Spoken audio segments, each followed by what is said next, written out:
سجی ہے بزم مودت چلو غدیر چلیں، چلو غدیر چلیں، چلو غدیر چلیں، اگر نبی سے ہے الفت چلو غدیر چلیں، چلو غدیر چلیں، چلو غدیر چلیں۔ خدا نے بھیجی وہی آج یہ نبی کہہ دو، خدا نے بھیجی وہی آج یہ نبی کہہ دو، یہی ہے کار رسالت چلو غدیر چلیں۔ السلام علیکم ورحمۃ اللہ وبرکاتہ۔ آپ سبھی حضرات کی خدمت میں اس پرمسرت موقع پر عید اللہ الاکبر، عید غدیر، عید ولایت مولائے کائنات حضرت علی ابن ابی طالب علیہ الصلاۃ والسلام کی مبارکبادی پیش کرتا ہوں۔ پھر اپنی طرف سے آپ سبھی حضرات کی طرف سے تمام مسلمانوں، تمام دانشوران، تمام علماء اور بالخصوص رہبر اور بالاخص امام زمانہ عجل اللہ تعالی فرجہ الشریف کی خدمت میں بھی ہدیہ تبریک پیش کرتے ہیں۔ آئیے آج کے اس پروگرام کو بھی کلام الہی سے آغاز کرتے ہیں اور تلاوت کلام ربانی سے اس محفل اور اس پروگرام کو منور فرماتے ہیں۔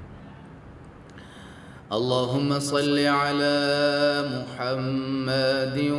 و آل محمد۔ اعوذ باللہ من الشیطان الرجیم، بسم اللہ الرحمن الرحیم۔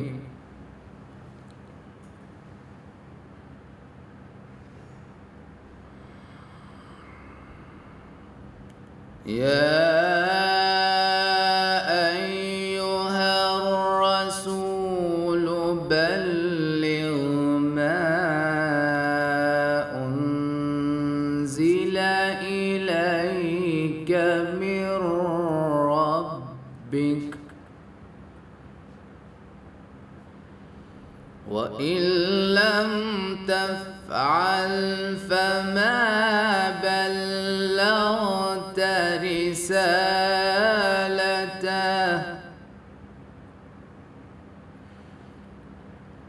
وَاللَّهُ يَعْصِمُكَ مِنَ النَّاسِ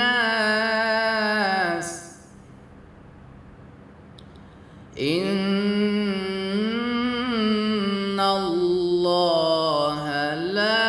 يَهْدِي الْقَوْمَ الْكَافِرِينَ۔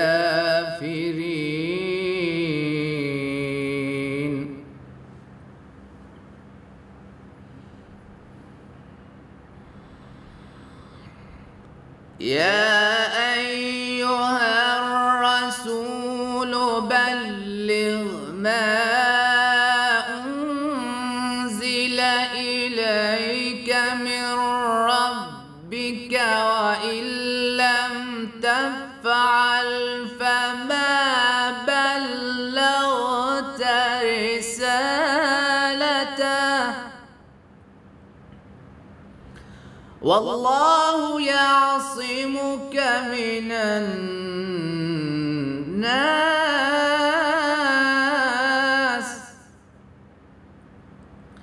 إِنَّ اللَّهَ لَا يَهْدِي الْقَوْمَ الْكَافِرِينَ۔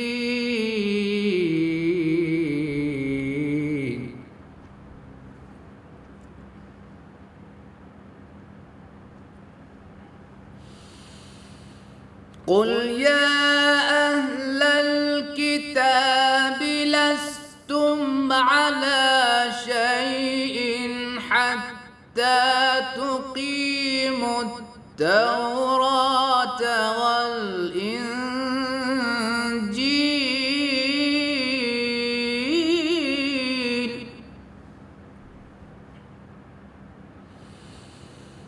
حَتَّى تُقِيمُوا التَّوْرَاةَ وَالْإِنْجِيلَ وَمَا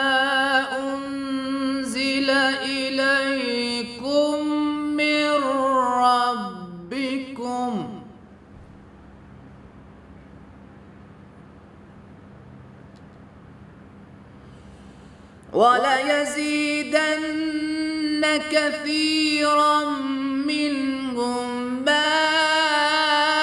أُنزِلَ إِلَيْكَ مِن رَّبِّكَ طُغْيَانًا وَكُفْرًا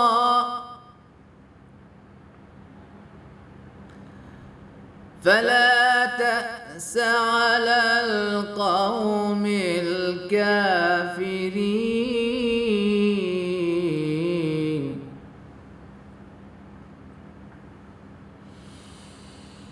إِنَّ الَّذِينَ آمَنُوا وَالَّذِينَ هَادُوا وَالصَّابِئُونَ وَالنَّصَارَىٰ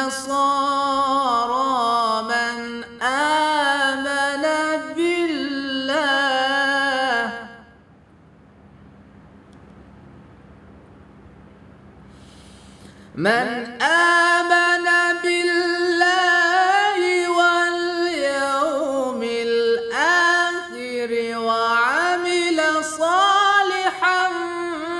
فلا خوف عليهم ولا هم يحزنون.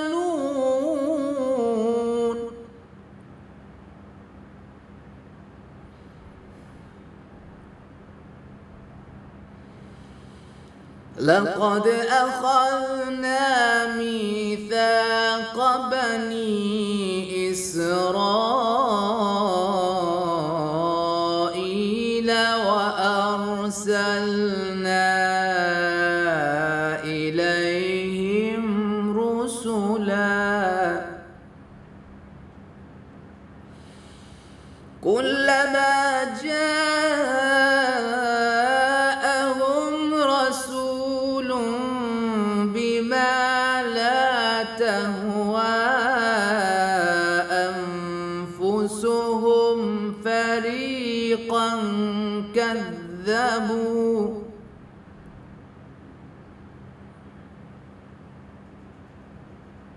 كلما جاءهم رسول بما لا تهوى أنفسهم فريقا كذبوا وفريقا يقتلون. صدق الله العلي العظيم. اللهم صل وسلم وزد وبارك على رسول الله وآله الأطهار على رسول الله وآله الأطهار. حضرات ایک منقبت ہے جو عید غدیر کے حوالے سے ہے، آپ کے سامنے عرض کرتے ہیں کہ ہماری سب سے بڑی عید ہے غدیر کا دن، ہماری سب سے بڑی عید ہے غدیر کا دن، غدیر کا دن، غدیر کا دن، غدیر کا دن، غدیر کا دن،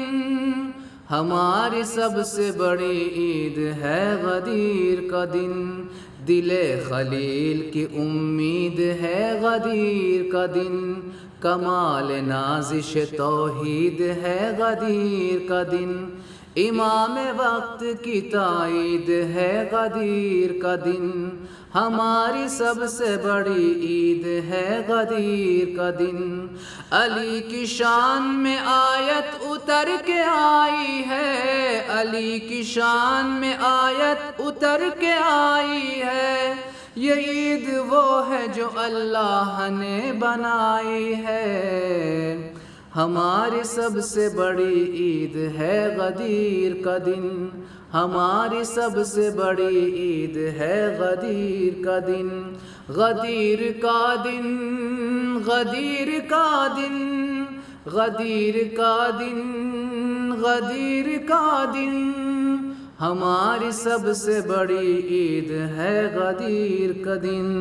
نہ ہو سکے گی فضیلت بیان اس دن کی، زبان نور ہے خود ترجمان اس دن کی، زکوٰۃ ہے یہ زمیں آسمان اس دن کی، ہے ہر نماز پہ واجب اذان اس دن کی، اگر یہ دن نہ نکلتا زمین کے اوپر،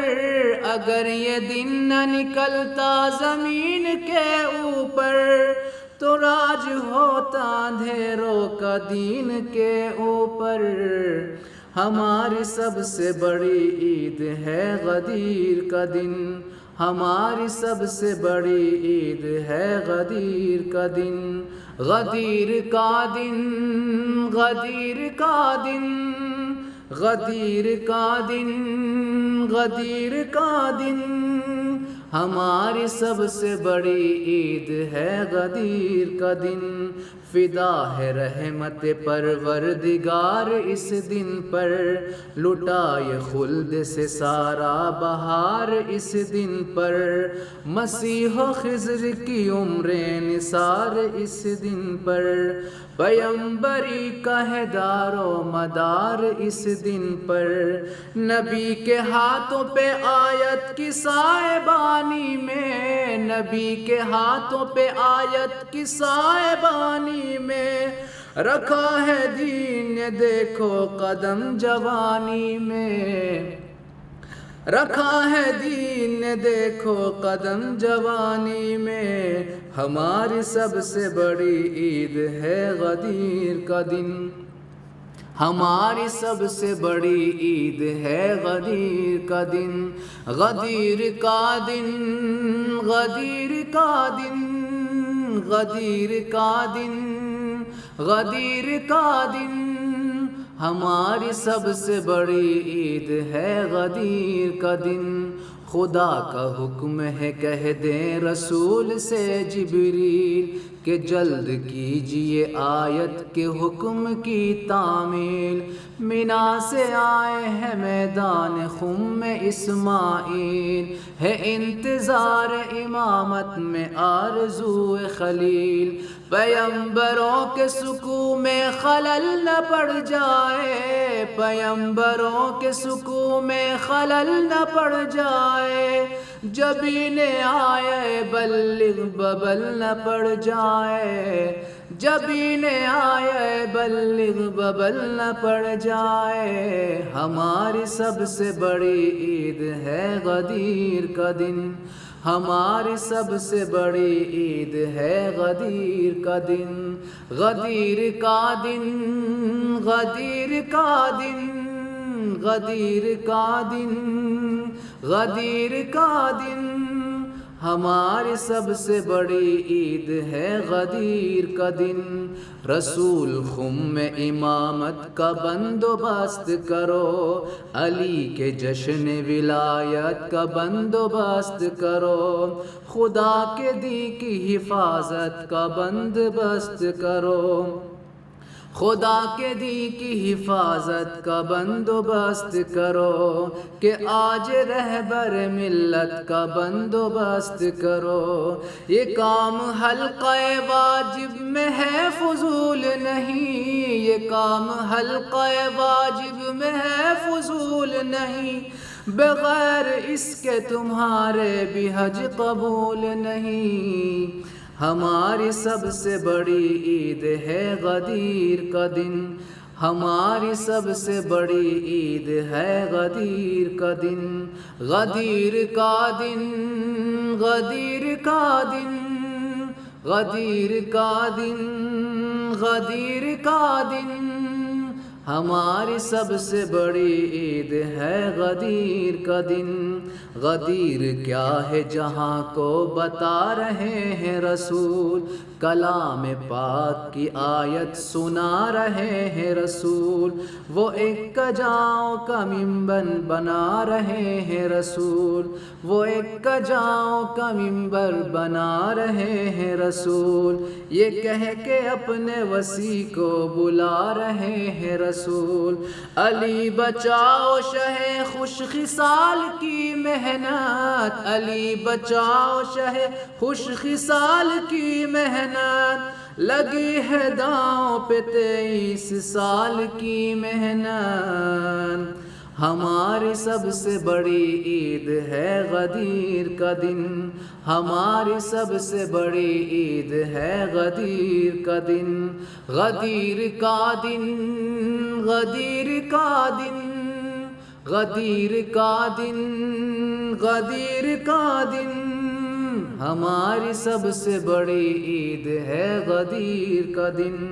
عجیب عامر و اختر عروج پایا ہے، نبی نے ہاتھوں پہ اس شان سے اٹھایا ہے، خوشی کا وقت ہے قرآن مسکرایا ہے، خوشی کا وقت ہے قرآن مسکرایا ہے، علی کے قد سے فلک کو حجاب آیا ہے، علی کو دیکھ کے یاد خلیل آئی ہے، علی کو دیکھ کے یاد خلیل آئی ہے، بڑے دنوں میں مراد خلیل آئی ہے، ہماری سب سے بڑی عید ہے غدیر کا دن، ہماری سب سے بڑی عید ہے غدیر کا دن، غدیر کا دن، غدیر کا دن، غدیر کا دن، غدیر کا دن، ہماری سب سے بڑی عید ہے غدیر کا دن۔ بر محمد و آل محمد صلی اللہ علیہ وسلم۔ السلام علیکم ورحمۃ اللہ وبرکاتہ۔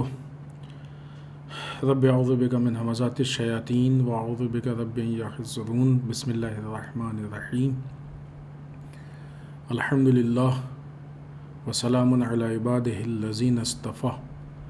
ولعنۃ الدائمۃ الباقیۃ علی اعدائہم اجمعین من الآن الی قیام یوم الدین۔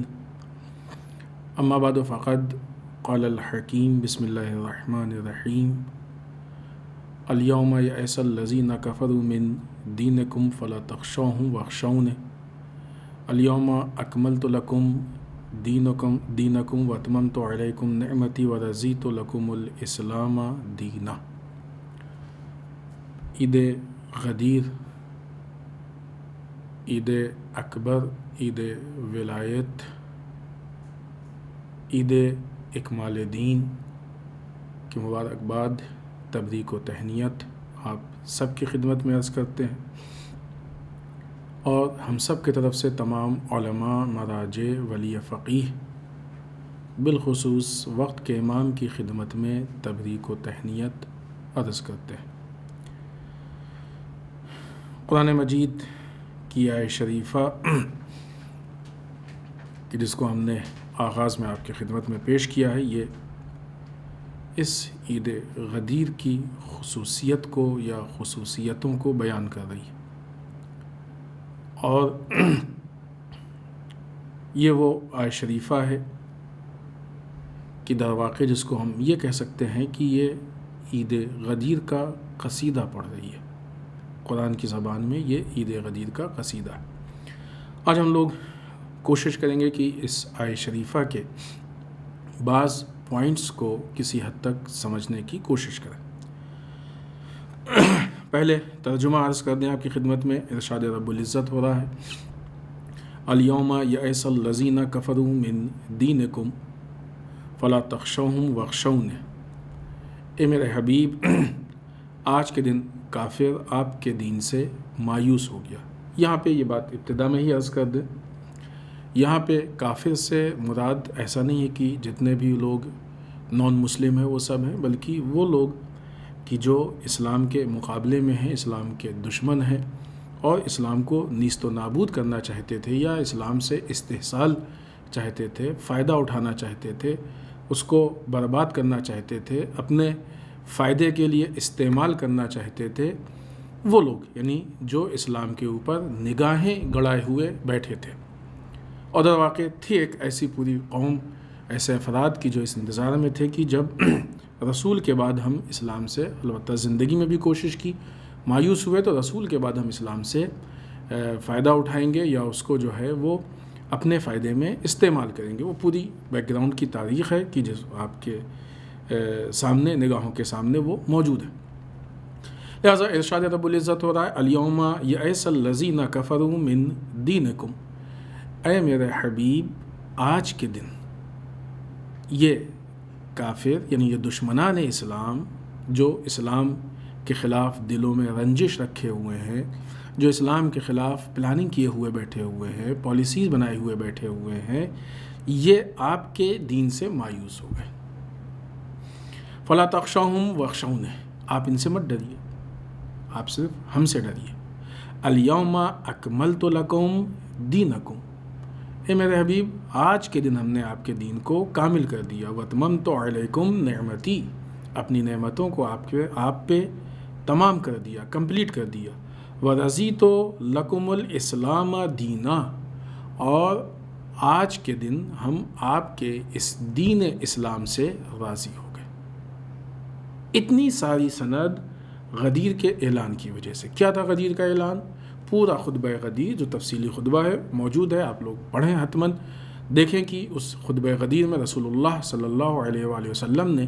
مسلمانوں کے مجمع کو مخاطب کر کے کیا کہا۔ اور ایک بہترین طریقہ یہ ہو سکتا ہے کہ خطبہ غدیر کو اپنے برادران اسلامی کی خدمت میں پیش کریں کہ پڑھیں وہ کہ رسول کا قول ہے کہ جو 18 ذی الحجہ کے دن رسول نے ارشاد فرمایا تھا، یہ مسلمانوں سے خطاب ہے۔ البتہ مسلمانوں سے خطاب صرف اس زمانے کے مسلمانوں سے نہیں ہے، ہر زمانے کے مسلمانوں سے خطاب ہے، ہم سے آپ سے بھی ہے۔ ہم بھی پڑھ رہے ہیں، آپ بھی اس کو پڑھیے تاکہ محسوس ہو کہ ہمارا رسول ہم سے کیا چاہتا ہے۔ عاشق رسول کی بات کو کیسے رد کر سکتا ہے؟ لہٰذا وہ پورا خطبے کا بیک گراؤنڈ، اور اس کے بعد پھر جو موجود تھے مسلمان ان سے پوچھنا کہ کیا تمہارے نفسوں پہ تم سے زیادہ ہم کو حق نہیں حاصل ہے؟ اور جب سب نے کہہ دیا حاصل ہے تو اس وقت اب رسول نے اعلان کیا من کنت مولاہ فہذا علی مولا، یا من کنت مولاہ فعلی مولا، جس کے ہم مولا ہیں ان سب کے یہ علی ابن ابی طالب علیہ الصلوۃ والسلام مولا ہے۔ یہ پورا واقعہ ہے کہ جب رسول اپنے حج سے آخری حج، البتہ عرف عام میں کہا جاتا ہے تو، لیکن رسول کی زندگی کا جو آخری حج تھا وہی پہلا، زندگی میں صرف ایک حج کا آپ کو موقع ملا، اپنے اس حج سے واپس لوٹ رہے تھے، اور جب آپ جحفہ غدیر خم کے مقام کے پاس پہنچے تو اس وقت پھر اللہ نے آیت نازل کیا ایھا الرسول بلغ ما انزل الیک من ربک۔ جب یہ آیت نازل ہوئی کہ میرے حبیب آپ اس پیغام کو پہنچا دیجئے کہ جو آپ کے رب کی طرف سے آپ پہ نازل کیا جا چکا ہے۔ رسول وہیں ٹھہر گئے، جو لوگ آگے بڑھ گئے تھے ان کو واپس بلایا، جو پیچھے رہ گئے تھے ان کا انتظار کیا، کجاووں کا منبر بنا، اور پھر اس کے بعد رسول اس کے اوپر تشریف لے گئے، پورا خطبہ ارشاد فرمایا۔ خطبہ ارشاد فرمانے کے بعد مولا کائنات کو لوگوں کے سامنے کھڑا کر کے، روایات میں اختلاف ہے، بعض روایات میں کھڑا کیا، بعض میں یہ ہے کہ ہاتھوں پہ بلند کیا، اور کہا جس کے ہم مولا ہیں ان سب کے یہ علی ابن ابی طالب مولا ہیں۔ اور پھر اس کے بعد کچھ دعائیں کی، اللہم علی من والاہ وعاد من عاداہ، پالنے والے جو علی کو دوست رکھے اس سے تو دوست رکھ، جو علی کو دشمن رکھے اس کو تو، اور آگے پھر وہ تتمہ ہے۔ پھر اس کے بعد رسول اللہ صلی اللہ علیہ وسلم نے حکم دیا ایک خیمہ نصب کیا جائے، خیمہ بنایا جائے، کیمپ، خیمہ بنا، مولا کائنات کو اس میں بٹھایا گیا، اور مسلمانوں سے کہا گیا کہ جاؤ اور جا کے علی کے ہاتھ پہ بیعت کرو۔ بیعت کی مسلمانوں نے، 3 دن لگ گئے بیعت میں، پورا قافلہ وہاں رکا رہا۔ جب بیعت کمپلیٹ ہو گئی تو اب یہ 3 دن کے بعد قافلہ یہاں سے غدیر خم سے آگے کے لیے روانہ ہوا۔ لہٰذا اب وہ جو ایک کیلکولیشن ہوتا تھا اس زمانے میں، یہ بات ہم پہلے عرض کر چکے ہیں، لہٰذا صرف اشارہ کر کے، صرف واقعے کی آشنائی کی حد تک پیش کر کے بات کو آگے بڑھائیں کہ اس زمانے میں جو ایک کیلکولیشن ہوتا تھا، جب کوئی مسافر سفر پہ جاتا تھا تو وہ کیلکولیشن کرتا تھا کہ اتنے دن میں ہم مثلاً جو ہے بالفرض مکے میں پہنچیں گے، اور اتنے دن تک وہاں رہیں گے، اور فلاں تاریخ کو وہاں سے واپسی ہوگی تو اتنے دن میں یہاں پہنچیں گے، لہٰذا ہم فلاں تاریخ کو مثلاً مدینے یا فلاں شہر واپس پہنچ جائیں گے۔ اب جب رسول نے 3 دن بیچ میں روک لیا تو ہر حاجی اپنے اس کیلکولیشن کے حساب سے 3 دن لیٹ پہنچا۔ وہ سفر آج کل کا سفر نہیں، کہ ہم فون پہ پوچھ لیں یا کسی طریقے سے معلوم ہو جائے کہ کیا وجہ ہے، کہاں لیٹ ہو گئے۔ نہ اطمینان بخش سفر تھا، خطرات بہت زیادہ تھے، ڈاکوؤں کا خطرہ، جانوروں کا خطرہ، بھوکے بہت سارے مسائل تھے۔ لہٰذا اب وہ گھر والے سارے پریشان تھے، کل نہیں، آج نہیں آئے، کل آئیں گے، پھر کل نہیں آئے، پھر نہیں، اب کیا ہوا، مثلا 3 دن بعد لوٹے تو اب سب پریشان تھے۔ لہٰذا پہنچتے ہی جو سب سے پہلی گفتگو ہوئی، آپ ان حالات کو اگر محسوس کریں کہ جب کوئی آدمی اپنے وقت سے 3 دن لیٹ پہنچے تو جیسے ہی وہ پہنچے گا تو جو بھی اس کا انتظار کرنے والے ہیں، جو بھی گھر والے ہیں، سب سے پہلے یہی پوچھیں گے کہ بھائی کہاں دیری کیسی، 3 دن کہاں لیٹ ہو گئے؟ تو بتایا جائے گا کہ فلاں فل۔ اس طریقے سے فوری طور پہ یہ واقعے کی خبر جہاں جہاں کے حاجی تھے ان سب جگہوں پہ پہنچ گئی اور سب کو یہ واقعہ معلوم ہو گیا، اس سے پہلے کہ کوئی اس میں کوئی اور تبدیلی کی کوشش کرتا، اگرچہ غدیر کے میدان سے ہی اس کی کوشش ہو رہی تھی۔ اب جب یہ ساری چیز آمادہ ہو گئی، سب کچھ ہو گیا، تو اب رسول کے اس اعلان کے بعد اللہ نے اس دن کے قصیدے کو پڑھا، اس دن کے فضائل کو بیان کیا کہ یہ وہ دن ہے کہ کافر مایوس ہو گیا۔ کس چیز سے؟ ولایت علی ابن ابی طالب سے مایوس ہو گیا۔ یہ اہم مسئلہ ہے اور یہ اس دن کا نتیجہ ہے، یہ اس دن کا پیغام ہے، یہ عید ولایت ہے۔ ولایت کا مطلب جو ہمارا ولی ہے اس کا ہمارے نفس پہ ہم سے زیادہ کنٹرول، یعنی ہماری مرضی اس کے سامنے نہیں چل سکتی، اور وہ جو کہے گا ہمیں اچھا لگے نہ لگے، صحیح لگے غلط لگے، جیسا لگے ہم کو اسے ایکسیپٹ کرنا ہوگا، تبھی یہ ولایت رہے گی، اور اگر نہیں کریں گے تو ولایت کا رشتہ ٹوٹ جائے گا۔ لہٰذا یہ جو سسٹم ہے اس کی تعریف ہو رہی ہے کہ جب یہ علی کی ولایت لوگوں تک پہنچا دی گئی ہے تو اب اس ولایت کے ساتھ یہ حالات ہو گئے ہیں کہ اس ولایت کی بنیاد پہ کافر آپ کے دین سے مایوس ہو گیا ہے، کیونکہ اس کے پہلے سب کچھ تھا سوائے امام علی کی ولایت، امام علی کی لیڈرشپ، امام علی کی حکومت کے۔ البتہ حکومت کا اعلان ہوا ہے ابھی۔ آج کے دن کافر آپ کے دین سے مایوس ہو گیا، اب آپ ان سے مت ڈریے، نہ یہ کہ بہرحال آپ ان سے مت ڈریے اور صرف ہم سے ڈریے۔ آج کے دن آپ کے دین کو ہم نے کامل کر دیا، یہ ولایت علی ابن ابی طالب کا نتیجہ ہے کہ دین کامل ہے، ورنہ اگر یہ نہیں تو دین ناقص ہے۔ وَأَتْمَمْتُ عَلَيْكُمْ نِعْمَتِي، یہ ولایت علی ابن ابی طالب ہے جس کی بنیاد پہ نعمت تمام ہوتی ہے، اور یہ ولایت علی ابن ابی طالب جس کی بنیاد پہ اسلام سے، اس دین اسلام سے اللہ راضی ہوتا ہے۔ اس ولایت کی خاصیت، اس کے بارے میں خود قرآن مجید کہہ رہا ہے، اور آئے ولایت ہے بہت مشہور ہے، سورہ مائدہ کی 55 نمبر کی آیت شریفہ ہے۔ ارشاد رب العزت ہو رہا ہے، بسم اللہ الرحمن الرحیم، انما ولیکم اللہ ورسولہ والذین آمنوا الذین یقیمون الصلاۃ ویؤتون الزکاۃ وہم راکعون، بس تمہارا ولی صرف اللہ، اس کا رسول اور وہ صاحبان ایمان کہ جو نمازوں کو قائم کرتے ہیں اور حالت رکوع میں زکوٰۃ عطا کرتے ہیں۔ یہ ولایت کا سسٹم ہے کہ یہ لوگ تمہارے ولی ہیں۔ خوب اس کی وضاحت ہو چکی ہے اور آپ کے ذہن میں ہے، اور ضرورت پڑے گی پھر انشاءاللہ کی جا سکتی ہے کہ اللہ ولی ہے، اس کا رسول ولی ہے، اور پھر یہ ائمہ اطہار ولی ہیں۔ اس ولایت کو ایکسیپٹ کریں گے تو کیا نتیجہ ہوگا؟ اس کے بعد کی آیت فوراً، یہ 55 نمبر کی آیت ہے، سورہ مائدہ 5 نمبر کا سورہ ہے، اور اس کے بعد کی آیت وہ 56 نمبر کی آیت ہے۔ فوراً قرآن مجید نے اس کے نتیجے کو بیان کیا، وَمَن يَتَوَلَّ اللَّهَ، جو بھی اللہ کی ولایت کو، وَرَسُولَهُ، اور اس کے رسول کی ولایت کو، وَالَّذِينَ آمَنُوا، صاحبان ایمان کی ولایت کو اپنائے گا، فَإِنَّ حِزْبَ اللَّهِ هُمُ الْغَالِبُونَ، تو اللہ کا گروہ ہی وہ ہے کہ جو کامیاب ہونے والا ہے۔ اس بات جو آدمی اللہ کی ولایت کو اپنائے گا تو وہ اللہ کا گروہ ہے، اور اللہ کا گروہ ہی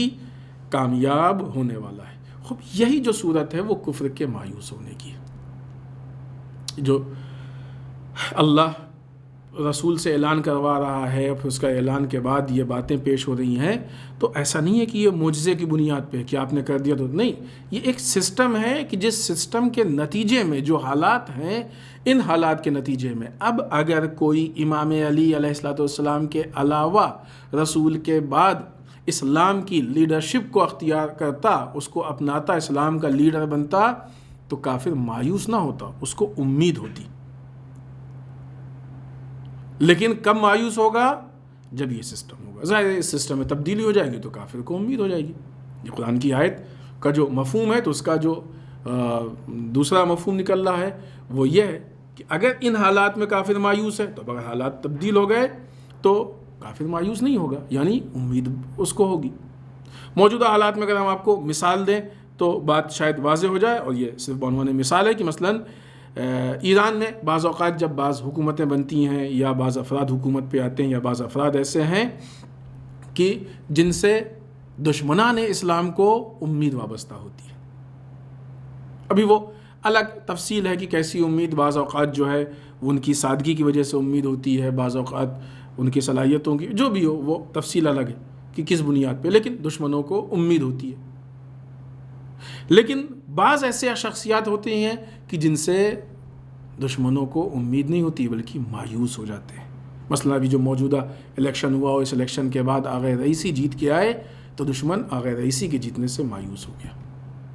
اور ان کے جیتنے پہ، اور وہ مایوسی اس کا جو نیگیٹو پروپیگنڈا ہے اس سے بہت واضح اور ظاہر ہے، اور وہ نیگیٹو پروپیگنڈا بہت گہرائی تک ہے، بہت کچھ ہے جس پہ ہم کو تحلیلی نگاہ کی ضرورت ہے۔ تو یہ ریئیکشن جو ہے بتا رہا ہے کہ دشمنان اسلام کتنا اس سے مایوس ہوئے ہیں۔ تو یہ امید اور مایوسی کے مسئلے کو دیکھیں، مسئلہ صرف ایک مسجد کی امامت کا نہیں ہے، مسئلہ صرف حسینیہ امام باڑے اور صرف جو ہے چھوٹے موٹے اس کا نہیں ہے، مسئلہ پورے عالم اسلام کے حکومت اور لیڈرشپ کا ہے کہ دشمن یہ چاہ رہا تھا کہ ایسا لیڈر ہو کہ جس سے ہماری امیدیں وابستہ ہوں، امیدیں پوری کر سکیں ہم۔ اللہ یہ چاہ رہا تھا کہ ایسا لیڈر ہو کہ جس سے دشمن اپنے فائدے کو نہ اٹھا پائے بلکہ مایوس ہو جائے۔ اس کا حل صرف یہ سسٹم تھا کہ جو مولا کائنات حضرت علی ابن ابی طالب علیہ السلام کی حکومت۔ آج بھی آپ دیکھ لیں، یہی لوگ جو دشمنان اسلام ہیں، نہ یہ کہ صرف دشمنان اسلام ہیں بلکہ دشمنان انسانیت ہیں، یہ چاہتے ہیں کہ فلاں ملک پہ ہمارا کنٹرول ہو، فلاں ملک پہ ہمارا کنٹرول ہو، فلاں ملک پہ کبھی کہیں لڑائی کروا دی، کبھی کچھ کروا دیا، کبھی کچھ کروا دیا۔ لہٰذا اپنے ان سارے حرکتوں کے لیے یہ کوشش کرتے رہتے ہیں کہ جب کہیں الیکشن ہوتا ہے، حکومت بننے لگتی ہے، تو یہ چاہتے ہیں کہ ایسا انسان آئے کہ جو ان کے فائدے کا ہو۔ لہٰذا ہر حکومت کے بنتے وقت، یا وہ ممالک کی جہاں سے ان کے مفاد وابستہ ہوتے ہیں، حکومت کے بنتے وقت الیکشن کے موقع پہ دخل اندازی کرتے ہیں، اور یہ اسی لیے دخل اندازی کرتے ہیں کہ ان کی امیدیں وابستہ ہوں، ان کی امیدیں ٹوٹنے نہ پائے۔ اسی طریقے سے اس زمانے میں بھی ایسے افراد تھے جو یہ چاہتے تھے کہ اسلام کو استعمال کر سکیں، ان کو امیدیں وابستہ تھیں کہ رسول کے بعد ہم اس طریقے سے اس کا استحصال کریں گے، مس یوز کریں گے، لیکن وہ امیدیں ٹوٹ گئیں کب؟ جب امام علی ابن ابی طالب علیہ السلام کو اللہ نے رسول اللہ صلی اللہ علیہ وسلم کا ولی وصی اور خلیفہ بنا دیا۔ لہٰذا اب یہ مولا کائنات جس عہدے اور جس منصب پہ آئے ہیں، یہ در واقع خلافت الہیہ،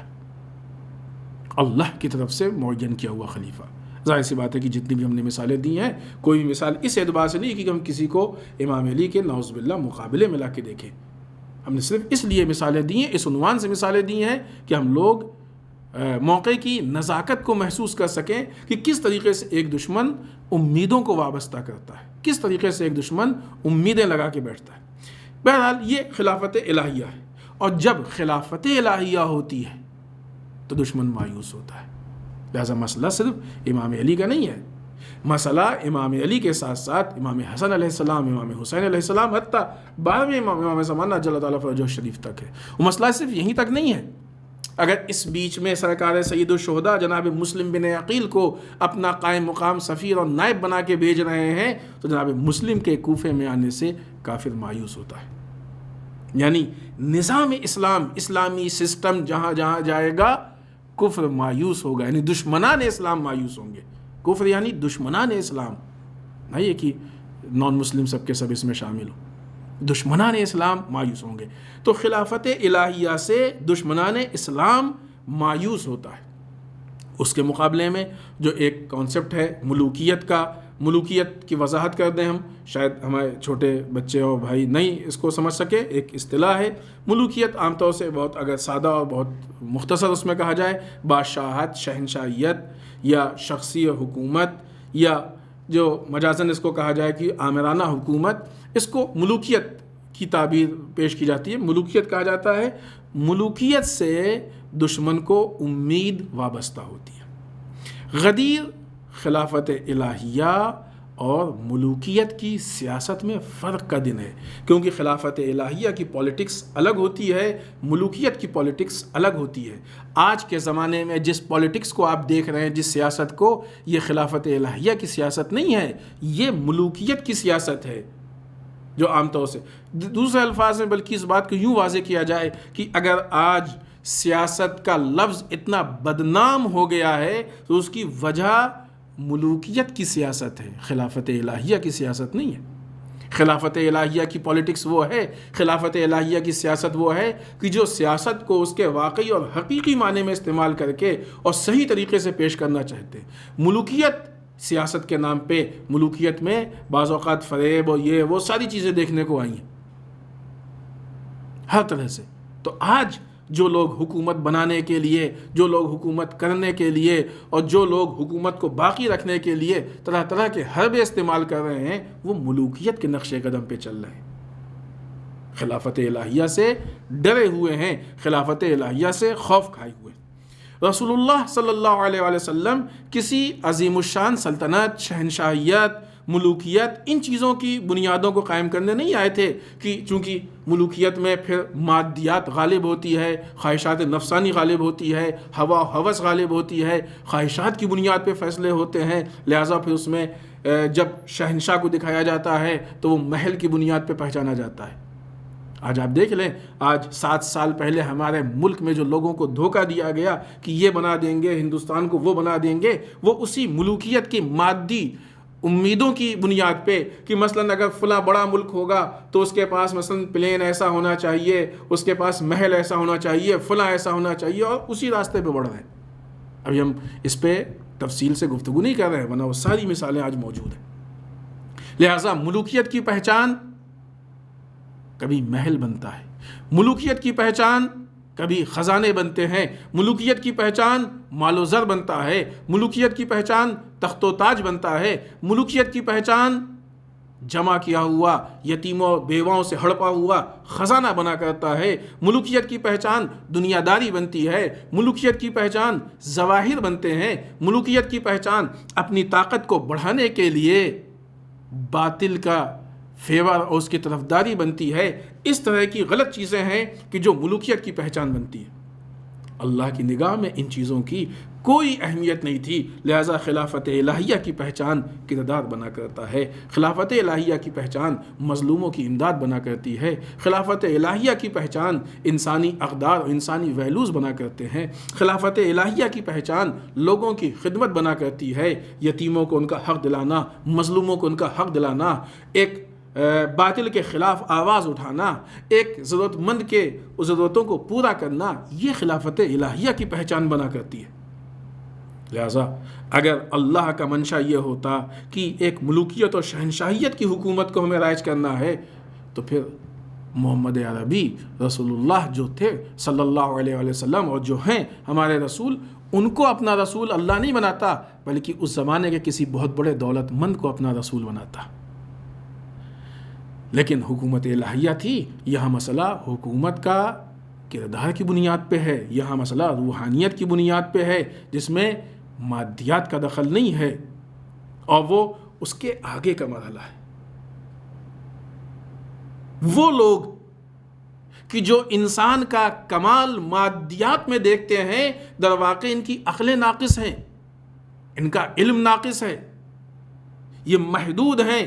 لیکن وہ لوگ کہ جو انسان کا کمال اس کے ویلیوز میں دیکھتے ہیں، اقدار میں دیکھتے ہیں، ان کا جو علم ہے وہ مادیات والوں سے زیادہ ہے، اور وہ اس مرحلے کو عام طور سے چھوڑ کے بڑھ چکے ہوتے ہیں، مجبوراً نہیں جاتے ہیں، ورنہ رسول تو وہ ذات تھی کہ جس کے اشارے پہ پہاڑ سونے میں تبدیل ہوتا تھا. رسول وہ ذات تھی کہ جس کے اشارے پہ سنگریزے زمرد اور لال و گوہر میں تبدیل ہوتے تھے. اگر رسول کو شہنشاہیت اور ملوکیت کی حکومت کرنی ہوتی تو رسول مال کا ایسا انبار لگا دیتے کہ شاید دنیا میں کسی نے دیکھا ہوتا. لیکن ان ساری چیزوں کو نظر انداز کر کے، ان ساری چیزوں کو چھوڑ کے رسول نے حکومت اسلامی کو انسانی ویلوز کی بنیاد پہ قائم کرنے کی کوشش کی. رسول نے اس کا مطلب کہ کردار سازی، روحانیت، ان ساری چیزوں کی گفتگو مادیات کی گفتگو کے بعد کا مرحلہ ہے، جس کو سمجھنے کے لیے انسان کو ان مراحل سے آگے بڑھنا پڑے گا، تب وہ سمجھے گا. اور رسول صلی اللہ علیہ وسلم کی نگاہ میں ملوکیت کا راستہ، شہنشاہیت کا راستہ صحیح نہیں تھا، توحید پروردگار کا راستہ صحیح تھا. رسول کی توحید، رسول کی حکومت، مولا کائنات کی حکومت کا واحد منشا یہ تھا کہ لوگوں کو توحید پروردگار سے آشنا کرائیں، لوگوں کو توحید پروردگار تک پہنچائیں. لہذا اگر اسلامی پولیٹکس کو دیکھا جائے، یا یوں کہا جائے کہ جو غدیر جس حکومت کے نقشے کو پیش کر رہا ہے اس کو دیکھا جائے، تو اس میں یہ 4 اہم پوائنٹ ضروری ہے. اس کی بنیاد پہ پھر انسان کے اوپر جو سسٹم حاوی ہوتا ہے وہ الہی، یا یوں کہا جائے کہ خلافت الہیہ کی پولیٹکس اس سے آگے بڑھتی ہے. پہلی چیز، لوگوں کی سوشل لائف کی اہمیت. اب یہ 4 پوائنٹ ایسے ہیں کہ جن کے اگر تحلیل میں جائے انسان تو ایک بہت طولانی وقت درکار ہے، لیکن تھوڑا سا یہاں اشارہ کرنا ضروری ہے. پوری گفتگو نہیں کر سکتے، اتنا وقت نہیں ہے، لیکن بغیر گفتگو کے آگے نہیں بڑھ سکتے، لہذا چند جملوں میں تھوڑا سا اشارہ ضروری ہے، بہت ہی مختصر، صرف آشنائی کی حد تک. آج آپ دیکھیں تو لوگوں کی سوشل لائف کے ساتھ کتنا گھنونا مذاق ہو رہا ہے. یہ حکومتیں اپنے مفاد کے لیے کہیں جھگڑا کرا دیتے ہیں، یہ اپنے مفاد کے لیے مہنگائی بڑھا دیتے ہیں، یہ اپنے مفاد کے لیے بعض چیزوں کو برباد، یہ ساری چیزیں ڈائریکٹ جا کے لوگوں کے ذاتی اور اجتماعی حقوق پہ اٹیک کرتی ہیں، حملہ کرتی ہیں. یعنی ان کی نگاہ میں لوگوں کی نہ ذاتی زندگی کی اہمیت ہوتی ہے، نہ سوشل لائف کی اہمیت ہوتی ہے. یہ ملوکیت کا مزاج ہے، خلافت الہیہ کا مزاج نہیں ہے. ملوکیت کے مزاج میں لوگوں کی اجتماعی اور سوشل لائف کی اہمیت نہیں ہوتی ہے. لوگ کیسے زندہ رہیں. آج دنیا میں کتنے لوگ بھوک سے مر رہے ہیں. آج دنیا میں کتنے ایسے حکمران ہیں کہ جو اس بات کی، دوسری طرف سے کتنے ایسے افراد ہیں جن کے پاس اتھاہ مال ہے، اور کتنا ایسا نظام سامنے دیکھنے میں آتا ہے کہ کھانا بڑے بڑے جگہوں پہ، ہوٹلوں پہ پھینکا جاتا ہے، ضائع کیا جاتا ہے. جتنے کھانا کم پڑ رہا ہے، جتنے کھانے کی وجہ سے لوگ بھوکے مر رہے ہیں، اس سے زیادہ مقدار میں کھانا برباد ہو رہا ہے. اب یہ بیلنس کیوں نہیں بن پا رہا ہے؟ کون سی حکومت اس کے لیے کام کر رہی ہے؟ آج دنیا میں لوگوں کے شعور کو بلند کرنے کے لیے کون سی حکومت کام کر رہی ہے؟ اس لیے کہ جب ملوکیت حکومت کرتی ہے تو وہ لوگوں کے شعور کو پست کر دیتی ہے، ورنہ اگر شعور بلند ہو جائے گا تو ان کی چال فریب لوگ سمجھ جائیں گے. لیکن جب خلافت الہیہ حکومت کرتی ہے تو لوگوں کے شعور کو بلند کرنے کی کوشش کرتی ہے، تاکہ اس شعور کی بلندی سے ان کی واقعی حکومت مضبوط سے مضبوط تر ہوتی جائے، مستحکم سے مستحکم تر ہوتی جائے. لہذا شہنشاہی نظام میں، ملوکیت کے نظام میں، لوگوں کی انفرادی ہو یا اجتماعی زندگی ہو، اس کی اتنی اہمیت نہیں ہوتی. اگرچہ واویلا بہت ہوتا ہے، نعرہ بہت لگایا جاتا ہے. اتنے دن ہو گئے ہیں یمن کی جنگ کے، کتنے لوگ یمن کی جنگ کے لیے کتنے ملک آواز اٹھا رہے ہیں. اتنے دن ہو گئے ہیں فلسطین کے اوپر قبضہ کیے ہوئے، وہاں والوں کو گھر سے بے گھر کر دیا گیا، کتنے لوگ آواز اٹھا رہے ہیں. شیخ زکزکی کے حق میں فیصلہ آئے ہوئے ایک عرصہ گزر گیا ہے، کتنے لوگ آواز اٹھا رہے ہیں. یہ ساری چیزیں، یہ سارا گڑبڑ جھالا، یہ ملوکیت کے سسٹم میں پایا جاتا ہے، خلافت الہیہ میں نہیں پایا جاتا ہے. یہاں سے اس مسئلے کو محسوس کریں کہ کس طریقے سے کافر کن چیزوں سے مایوس ہوتا ہے اور کن چیزوں سے امیدوں کو وابستہ کرتا ہے. یہ ملوکیت کا نظام ہے. ایک دوسرا پوائنٹ ہم نے عرض کیا کہ مختصر میں پیش کریں گے، قانون کا وجود اور اس کی ضرورت. ظاہر سی بات ہے کہ قانون نہیں ہوگا تو بغیر قانون کے کوئی معاشرہ آگے نہیں بڑھ سکتا ہے. شہنشاہی نظام میں قانون کی کوئی حیثیت نہیں ہوتی ہے، اپنے مفاد کے لیے قانون کو تبدیل کیا کرتے ہیں،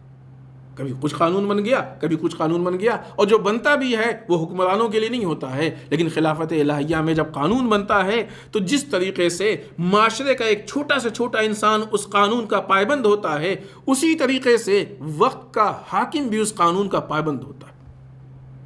یہ خلافت الہیہ کا اور ملوکیت اور شہنشاہیت کا فرق ہے۔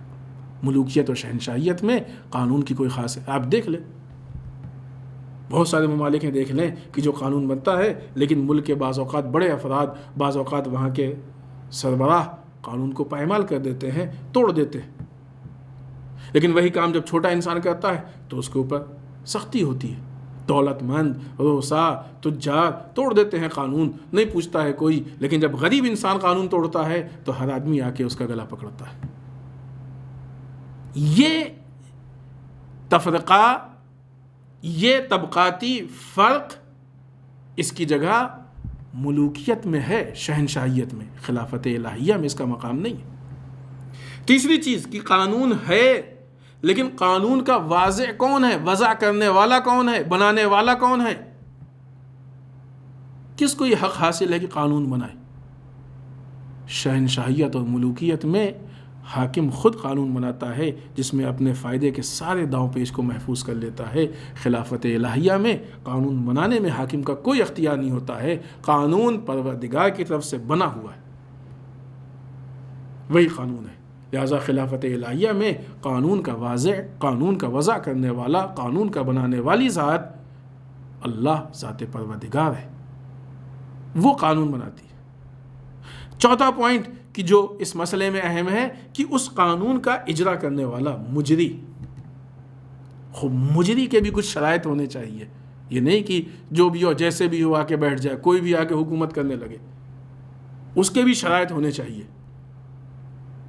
آج بہت ساری غلط اصطلاحوں کی بنیاد پہ حکومت کے نظام کو اتنا ہلکا کر دیا گیا ہے کہ ہر ایرا غیرہ تخت حکومت پہ پہنچ جاتا ہے، صلاحیت نہیں بھی ہو تب بھی پہنچ جاتا ہے۔ اب اس سے ملک کا نقصان ہوتا ہے، یہ قانون کی پرابلم ہے۔ ایک مرتبہ ایک غلط حاکم اگر تخت حکومت پہ پہنچتا ہے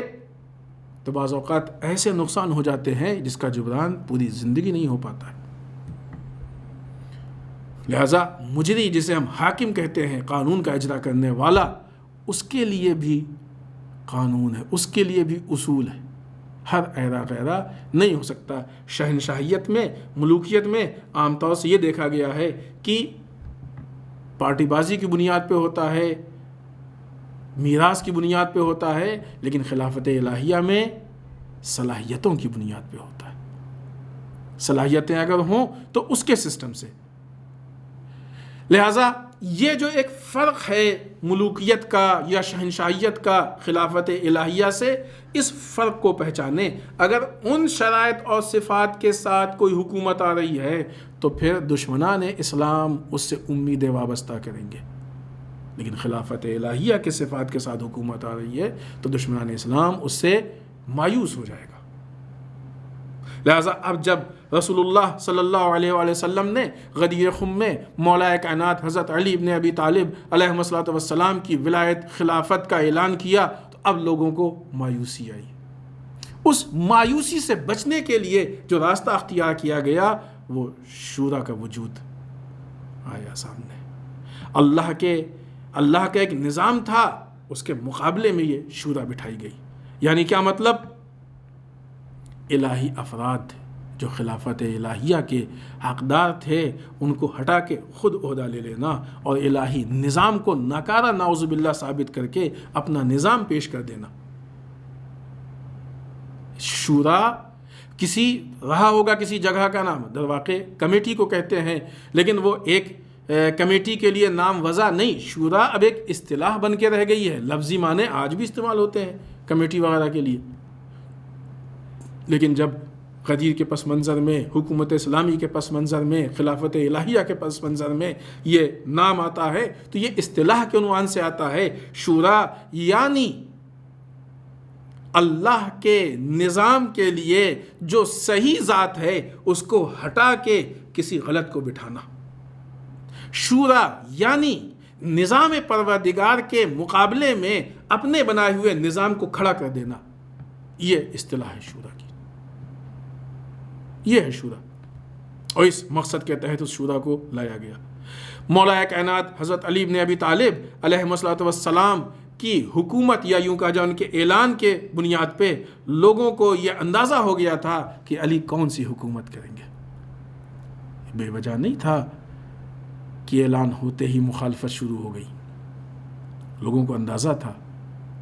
ادھر اللہ کہہ رہا ہے کہ میرے حبیب آج کافر آپ کے دین سے مایوس ہو گیا، ادھر کافر یعنی دشمنان اسلام نے بھی مایوسی کا احساس کر لیا، لہٰذا سازشوں کے تار بننے شروع کر دیا، سازشیں کرنی شروع کر دیں، اس لیے کہ اب اس کے سارے مفاد اس کو خطرے میں نظر آ رہے تھے، مایوسی کی طرف بڑھ رہے تھے۔ اپنے آپ کو مایوسی سے بچانے کے لیے لوگوں کو اندازہ تھا، اپنے آپ کو مایوسی سے بچانے کے لیے ہر ممکنہ کوشش کی کہ امام علی علیہ السلام کی حکومت نہ بننے پائے، جس کے لیے ساری چال بازیاں، فریب کاریاں اور شورا اور ساری چیزیں۔ اگر آج پھر ہم آپ کو مثال دیں، اگر آج رہبر معظم کے حکومت کی پوری دنیا میں مخالفت ہوتی ہے تو اس کی وجہ یہی ہے کہ امت مسلمہ سے، اسلام کے نام سے، یا یوں کہا جائے کہ اتنے بڑے جو مسلمانوں کی تعداد ہے، اس سے وہ طاقتیں کہ جو غلط فائدہ اٹھانا چاہ رہی تھیں، اسلامی حکومت نے، رہبر معظم نے، امام خمینی نے آ کے لوگوں کو کی اس امید کو توڑ دیا اور لوگوں کو مایوس کر دیا۔ ٹھیک ہے کہ یہ حکومت امام زمانہ کی، یعنی خود امام کی حکومت نہیں ہے، اس عنوان سے امام زمانہ کی حکومت ہے کہ انہی کا قانون ہے، ان کی نیابت میں، یوں کہا جائے کہ ایک بڑھتا ہوا قدم ہے جو امام زمانہ کی اصل حکومت کی طرف ہے۔ ٹھیک اسی طریقے سے جس طریقے سے جناب مسلم کی حکومت کوفے میں تھی کہ جو امام حسین علیہ السلام کی حکومت کی طرف بڑھتا ہوا قدم تھا، کوفے والوں کا اندازہ تھا کہ آج مسلم حکومت قائم کریں گے تو کل حسین ابن علی آئیں گے حکومت کو قائم کریں گے، اگر مسلم یا حسین ابن علی حکومت کو قائم کرتے ہیں تو ہماری امیدیں ٹوٹ جائیں گی، ہمارے جو مفاد ہیں وہ ختم ہو جائیں گے۔ حتیٰ یہی وجہ ہے کہ خود کوفے کے بعض رؤسا نے مخالفت کی تھی، کیونکہ ان کو اپنے مفاد خطرے میں دکھ رہے تھے۔ آج بھی اگر رہبر معظم کی حکومت کی مخالفت ہے تو وہ اسی لیے کیونکہ یہ جو حکومت کا سسٹم ہے یہ ملوکیت اور شہنشاہیت کے ٹریک پہ نہیں چل رہا ہے، یہ اس راستے پہ چل رہا ہے جو خلافت الہیہ کی حکومت سے جا کے ملتا ہے۔ لہذا دشمن اس سسٹم سے مایوس ہو رہا ہے، اور ہر اس ذات کی جو اس راستے پہ چلتی ہے دشمن مایوس ہوتا ہے اور اس کے مقابلے میں آ کے کھڑا ہوتا ہے، حتیٰ قتل تک آپ دیکھیں تو ایسے بہت سارے شخصیات آپ کو مل جائیں گی۔ خوب آخر میں ہم اپنی گفتگو کو ختم کریں، بہت زیادہ طولانی گفتگو کا ارادہ نہیں ہے، آخر میں ہم خود اپنے مزاج کو دیکھیں، مسئلہ صرف ملکوں کی حکومت تک نہیں ہے، ہماری خود اپنی جو 24 گھنٹے کی زندگی ہے، ہماری اس زندگی پہ بہت سی چیزیں جس کے لیے ہم آزاد، ہم کو اختیار ہے، لیکن اسلام نے نہیں آزاد چھوڑا ہے۔ ہم اس اپنی زندگی کے لیے ہمارے اوپر کون حکومت کر رہا ہے، نظام پروردگار یا نظام شیطان؟ جس کے راستے پہ ہم چل رہے ہیں در واقع وہی ہمارا ولی ہے۔ ولایت کا رشتہ صرف زبان کے اقرار کا رشتہ نہیں ہے کہ ہم زبان سے کہہ دیں فلاں ہمارا ولی ہے، ولایت کا رشتہ عمل کا رشتہ ہے، نقش قدم کو اختیار کرنے کا رشتہ ہے۔ جس کے نقش قدم پہ ہم چل رہے ہیں، جس کو فالو کر رہے ہیں، ہم زبان سے کہیں نہ کہیں وہی ہمارا ولی ہے۔ ایسا تو نہیں کہ ہم اللہ کے نظام کے مقابلے میں، امام علی کے نظام کے مقابلے میں کسی دوسرے نظام کو لے کے آ رہے ہیں۔ غدیر کا تقاضا یہ ہے کہ نظام پروردگار، اس لیے کہ جو مقابلے کا نظام ہے، ابتدا میں تو بہت اس میں چمک دکھتی ہے، بہت چکا چوند ہے، دیکھنے میں بہت اچھا لگتا ہے، لیکن صرف دھوکہ ہے، دھوکے علاوہ کچھ نہیں۔ شہنشاہیت، ملوکیت یا اس نظام کے مقابلے میں جو نظام ہے، اس میں سوائے گمراہی کے، سوائے ذلت کے، سوائے نابودی کے، سوائے بربادی کے کچھ نہیں ہے، چاہے وہ جس معیار پہ ہو۔ آپ دیکھ لیں غدافی کا کیا حال ہوا، ایسے کتنے حکمران ہیں، کیا حال ہوا۔ چاہیے اپنے آپ کو اس مقام پہ لے جائے کہ اس کو استکباری زوم پیدا ہو جائے اور امریکہ اسرائیل جیسی مثال بن جائے۔ آج اس شہنشاہی نظام میں جو سپر پاور کی نگاہ سے دیکھے جاتے ہیں اور سب سے بڑے وہ امریکہ اسرائیلی تو دیکھے جاتے ہیں، امریکہ اسرائیل کی معیار پہ ہی کیوں نہ پہنچ جائیں، لیکن اس نظام کی انتہا سوائے ذلت اور بربادی اور نابودی کے کچھ نہیں ہے۔ ایسا آپ دیکھ لیں کہ جو حالات ہیں ان حالات کی بنیاد پہ دنیا اس بات کو محسوس کر رہی ہے کہ دن بہ دن امریکہ بھی کمزوری اور بربادی کی طرف بڑھ رہا ہے، اور اسرائیل کی بربادی تو سب نے دیکھ لیا، نہتے فلسطینیوں کے سامنے نہ ٹک سکا اور میدان سے بھاگ کے اس نے اپنے آپ کو بچایا۔ ابھی سیر ذلیل کیا ہوگا اسرائیل؟ دنیا سپر پاور کہتی ہے، دنیا ڈرتی ہے، دنیا سب کچھ کرتی ہے اس سے، اور وہ فلسطینیوں سے ڈر کے بھاگ کے اپنے آپ کو بچا رہا ہے۔ لہذا شہنشاہی نظام، ملوکیت کے نظام میں دکھنے میں تو بہت بڑا دکھتا ہے، دکھنے میں بڑا اچھا دکھتا ہے، لیکن نتیجہ بہت برا ہوتا ہے، سوائے گمراہی کے کچھ نہیں ہے۔ ہاں، اس کے مقابلے میں جو غدیری نظام ہے جس کو پوری دنیا مل کے روکنا چاہتی ہے، لیکن اس کی بھی مثال دیکھ لیں، اس کی بھی مثال دیکھ لیں۔ خود مکمل اسلام کے عنوان سے آپ دیکھیں تو جب سے رسول اللہ صلی اللہ علیہ وآلہ وسلم نے کلمہ توحید پیش کیا، لا الہ الا اللہ، لا الہ الا اللہ محمد رسول اللہ کی آواز بلند کی، تب سے ہر ممکنہ کوشش کی کہ اس آواز کو دبا دیا جائے، لیکن یہ آواز دب نہ سکی اور آج پوری دنیا میں گونج رہی ہے۔ لہذا کتنی بھی بڑی بڑی طاقتیں آ جائیں، اس نظام الہی کو، حتیٰ خود غدیر کی جو آواز اس کو دبانے کی کتنی کوشش کی گئی، اس کے بعد کی ساری حکومتوں نے سب سے زیادہ جس چیز پر زور لگایا وہ اسی پہ کہ غدیر کی آواز دب جائے، لیکن نہیں کامیاب ہو سکے۔ اور آج ہمارے زمانے کی جو زندہ اور سامنے کی مثال ہے، پوری دنیا کی طاقتیں، چاہے آپ ان کو سپر پاور کہہ لیں، چاہے جو پاور کہہ لیں، وہ سب جمع ہو کے ہر اعتبار سے کبھی آپ کو حشد الشعبی کے مقابلے میں نظر آئیں گی، کبھی حزب اللہ کے مقابلے میں نظر آئیں گی، کبھی ایران کے مقابلے میں نظر آئیں گی، لیکن یہ ممکن ہی نہیں کہ نظام ملوکیت، خلافت الہیہ کے نظام کو ختم و برباد کر لے۔ ہاں، یہ ممکن ہے کہ نظام ملوکیت، نظام شہنشاہیت اپنے ظلم کی بنیاد پہ خود برباد ہو جائے، خود ذلیل ہو جائے اور خود ختم ہو جائے، اور وہ ہونے والا ہے، وہ ہونے والا ہے۔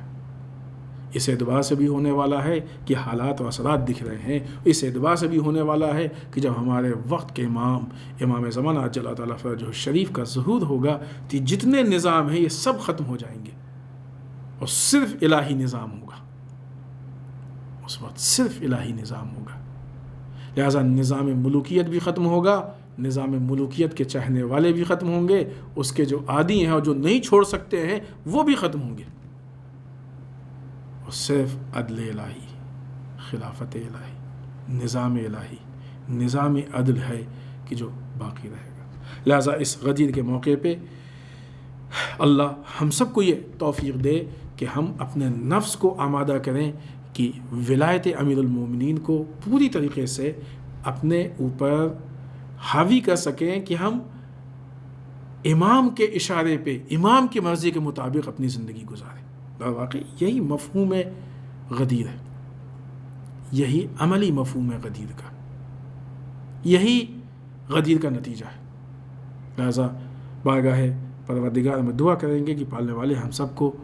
غدیر فہمی کی توفیق عطا فرما، پالنے والے غدیر کو سمجھ کے اس پہ عمل کرنے کی توفیق عنایت فرما،